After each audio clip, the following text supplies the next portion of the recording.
이렇게 펼친 모양이 마치 꽃게와 같다 해서 미디어를 읽다, 미디어를 쓰다, 스토리 아트. 안녕하세요. 장명조 PD입니다. 이 영상에서는 스마트폰으로 영상 촬영하는 노하우에 대해서 나눠보도록 하겠습니다. 스마트폰은 언제 탄생했을까요? 1992년에 IBM이 개발한 사이먼이 최초의 스마트폰입니다. 무기 같은 스마트폰인데요. 처음에 스마트폰이 등장하기 전에 우리는 휴대폰을 갖고 있었습니다. 휴대폰 전에는 뭐가 있었죠? 삐삐가 있었죠. 삐삐를 기억하시는 분들은 저와 비슷한 세대입니다. 전 대학교 때 삐삐를 사용하다가 휴대폰이라는 게 생기고 휴대폰을 구입한 기억이 있는데요. 삐삐는 작은 통신 매체였어요. 삐삐의 시대에서 휴대폰의 시대로, 휴대폰의 시대에서 스마트폰의 시대로 넘어왔는데, 스마트폰은 1992년에도 최초의 스마트폰이 있었다는 거죠. 제가 96학번인데요. 96학번 1학년 때 삐삐를 사용하다가 이제 대학 시절에 휴대폰으로 바꿨으니까요. 그때도 이미 최초의 스마트폰은 개발되어 있었다는 거죠. 네. 그래서 이 최초의 스마트폰과 휴대폰의 차이점은 발신, 수신 기능만 있는 당시의 휴대전화와는 달리 주소로 3개의 시간, 계산기, 메모장, 이메일, 팩스, 오락 기능이 포함되어 있었고요. 최초의 터치 스크린이 탑재되어 있었다고 합니다. 그런데 이제 우리나라에 이렇게 스마트폰이 들어와서 보급화되기까지는 그로부터 1992년이었으니까 한 9년 정도 후에 2011년쯤에 스마트폰을 사용하는 사람들이 점차적으로 생겨났고요. 저는 2011년에 스마트폰을 구입을 했습니다. 2011년에 스마트폰을 구입해서 이제 제가 여러 차례 이제 강의 때 말씀드리고 있지만, 저는 영상 제작 기능 어플에 관심이 많았어요. 그래서 기획하는 스토리보드 어플도 보았고요. 그리고 촬영을 보정하는 어플도 보았고, 그리고 영상 편집 어플들에 주목해서 보았습니다. 영상 편집에 대한 강의는 기본적인 영상 편집 어플에 대한 강의는 다른 영상에서 보실 수가 있고요.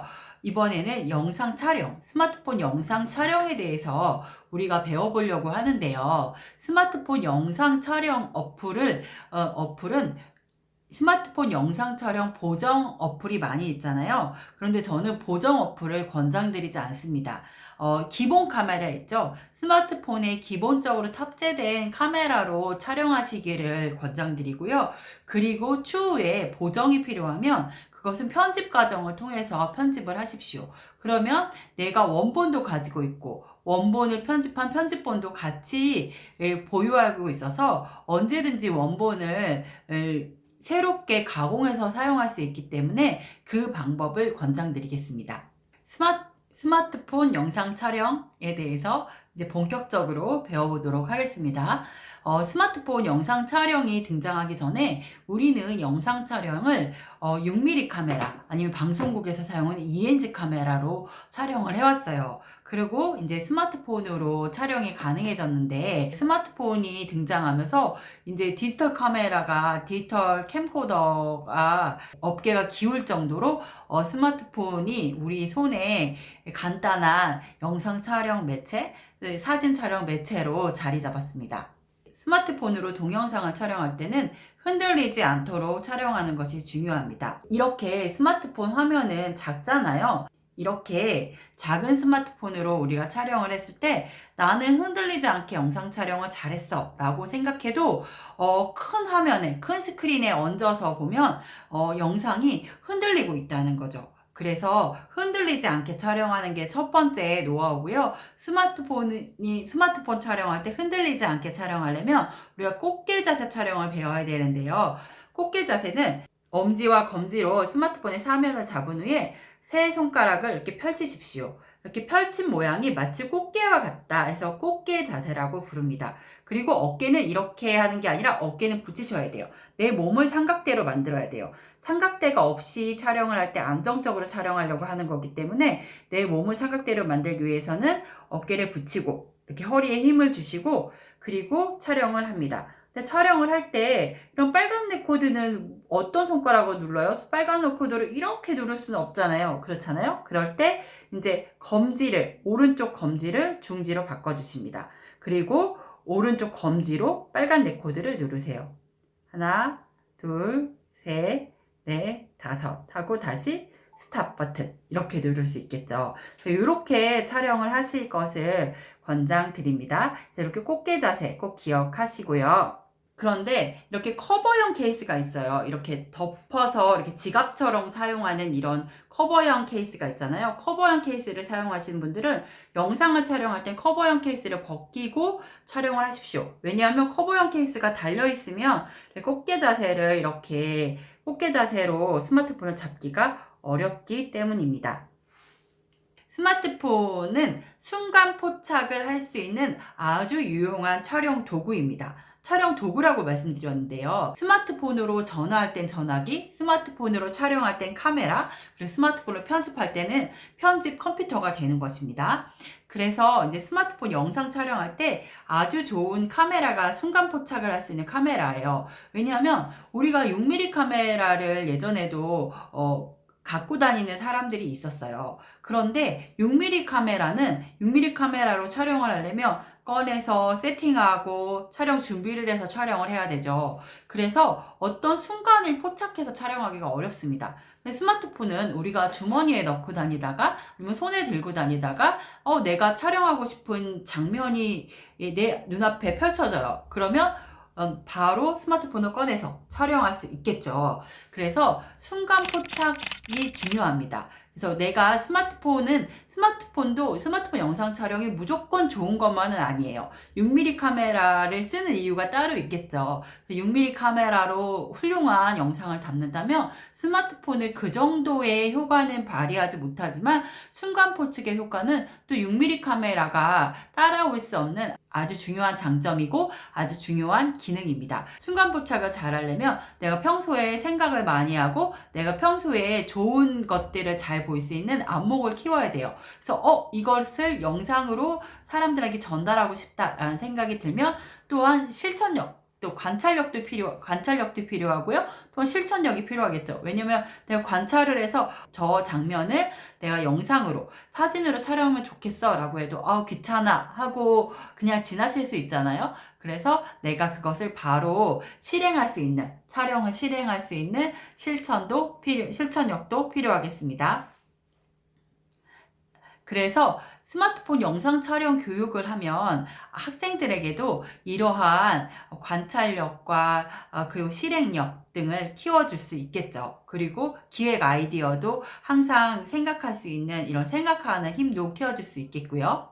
그리고 확대 촬영을 피하십시오. 영상을 촬영할 때 이렇게 손가락으로 확대해서 촬영하시는 분들 계시죠. 스마트폰은 손가락으로 확대해서 촬영하면 화질이 거칠게 보일 수 있습니다. 그런데 요즘의 스마트폰은 또 좋게 잘 개발이 되고 있어서 확대를 해도 화질이 손상되지 않는 스마트폰도 있어요. 그렇지만 여러분들이 이렇게 손가락으로 확대해서 촬영하는 것과 내가 발로 다가가서 발줌이라 그러거든요. 발줌이 제가 농담으로 하는 말이 아니라 실제적으로 스마트폰 용어예요. 꽃게 자세 촬영, 발줌 촬영 이런 것들이 스마트폰을 촬영할 때 이렇게 촬영해라 라고 이제 용어가 만들어진 건데요. 발로 줌을 하라는 거죠. 발로 다가가서 촬영을 하십시오. 귀찮더라도 다가가서 촬영을 하는 것과 내가 이렇게 확대해서 촬영한 거는 느낌이 다릅니다. 그래서 6mm 카메라로 촬영할 때도 마찬가지예요. 6mm 카메라로 촬영할 때 이렇게 줌 기능이 있어요. 줌인을 해서 확대를 하는 기능이 있는데 그렇게 확대해서 촬영하는 것과 6mm 카메라를 들고 가서 앞에 촬영하는 건 느낌이 다릅니다. 그래서 우리가 다른 느낌을 구현하는, 다른 느낌을 전달한다는 거를 우리가 그 감각을 익혀야 되고요. 그런데 이제 학교 행사가 무대에서 열리고 있는데 무대 앞으로 나가는데 한계가 있죠. 여기까지만 나갈 수 있고 포토라인이 정해져 있잖아요. 포토라인 이상을 나갈 수 없을 때는 그럴 때는 확대를 할 수밖에 없겠죠. 그런 경우, 특별한 경우 외에는 확대를 지향하시기 바라고, 그런 경우에도 제가 말씀드리는 거는, 예를 들면 앞에 교장 선생님이 말씀하시는데 교장 선생님을 좀 확대해서 촬영하고 싶어요. 그럴 때도 제가 권장드리고는 이 무대 전체를 촬영을 하신 후에 나중에 크로핑이라는 기능이 있습니다. 편집에서 크로핑 기능으로 잘라서 교장 선생님만 편집을 통해서 확대할 수 있으니까 후반 작업 편집에서 크로핑 작업을 하실 것을 권장드립니다.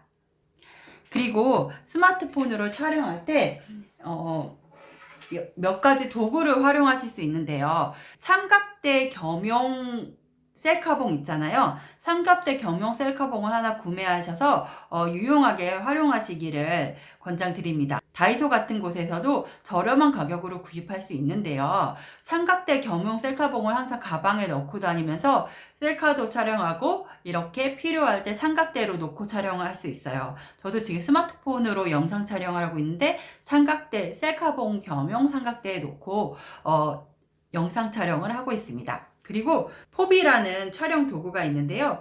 이거는 이렇게 목에 걸고, 그리고 스마트폰에 여기 자석이 달려 있어요. 이 자석을 2개를 기본으로 제공을 해주는데 이 자석을 딱 붙이는 거예요.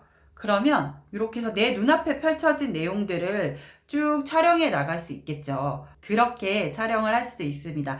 걸어 다니면 내가 걷는 모습, 걸어서 내 눈앞에 펼쳐지는 풍경들이 쭉 이 스마트폰 카메라를 통해서 담길 수 있겠죠. 그래서 포비입니다. 그래서 포비라는 이런 촬영 도구도 있으니까 참고하시고요. 그리고 지금은 스마트폰 영상 촬영을 배우는 시간이지만 스마트폰으로 영상 편집을 하실 때 여러분들 이렇게 자막 넣기 힘드시잖아요. 스마트폰으로 이렇게 자막을 키네마스터 같은 어플로 편집할 때 이렇게 자막을 넣다 보면 어깨와 목의 근육이 굉장히 긴장합니다. 그래서 제가 막 목 디스크가 오는 것처럼 목이 너무 아팠던 적도 있었어요. 그래서 이런 키보드를 또 권장드립니다. 이 키보드 같은 경우에는 이 조그 셔틀로 3가지 채널이 있어요. 그래서 이제 스마트폰 2개, 그리고 노트북 하나, 이렇게도 연결해서 사용합니다, 저는. 그래서 1번에는 아이폰, 2번에는 안드로이드폰, 3번에는 노트북, 이렇게 연결해서 바꿔가면서 키보드를 활용하고 있습니다. 그래서 여기에다가 스마트폰을 이렇게 얹어 놓는 거예요. 스마트폰을 얹고 가로로 얹을 수도 있고요. 그렇게 해서 이렇게 세로로 얹을 수도 있고요. 스마트폰으로 편집할 때 이런 키보드를 활용하시면 더 편리하게 편집하실 수 있겠습니다. 스마트폰 영상 촬영에 대해서 배워보았습니다. 미디어 리터러시. 미디어 리터러시는 미디어를 읽고 쓰는 능력이라고 그랬죠. 우리가 일상적으로 가지고 다니는 스마트폰을 활용해서 많은 영상들을 쓰고 많은 영상들을 또 읽음으로써 미디어 리터러시 능력을 향상시켜 가시기를 장필드가 응원합니다.